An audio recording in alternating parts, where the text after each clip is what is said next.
Sa iba pang balita, 13 milyong pisong halaga ng asukal na deklarado bilang school supplies at laruan ang nasabat ng Bureau of Customs. May ulat on the spot si Ivan Mayrina. Ivan? Connie, itong tangkaraw na ito ng smuggling o yung illegal na pagpupuslit ng asukal, ang isang magandang halimbawa, ang mga smuggler ay matatalino na at nagiging malikhain para paikutan ng ating Bureau of Customs. Maliban sa misdeclaration na nakadeklara nga bilang school supplies at laruan itong kargamento, ay idinaan ang shipment mula Thailand papuntang Hong Kong bago pinarating dito sa Pilipinas. Alam daw kasi ng customs na hindi sugar exporting state ang Hong Kong, pero maraming school supplies na inaangkat na nagmumula sa Hong Kong. Isa pa ko, 40-footer na container van ang ginamit at muli parang hindi raw ito pagdudahang asukal at dahil ang asukal karaniwang inilalagay sa mga 20-footer na container van.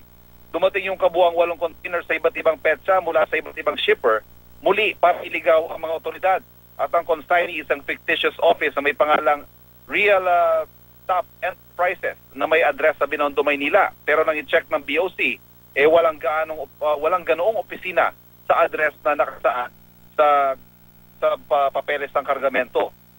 Nitong nakaraang buwan ko, isang container na ang nasabat na asukal din ang laman, pero nakapangalan din sa parehong consignee na Real Top dahil di pa ay naalerto ang Customs Police at nahuli nga itong mga kontrabando. Ang mga nasabat na asukal ko ay high-grade umano at nagkakahalaga ng hanggang 2,500 pesos kada sako sa merkado.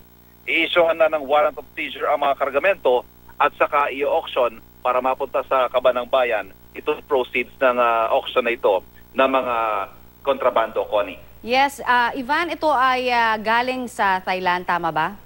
Yes, tama yan, Connie. So, ilang containers yung nabuksan nila? At meron pa bang iba pa na ina-expect sila na maaring, alam mo na, kasabot din dito sa may customs?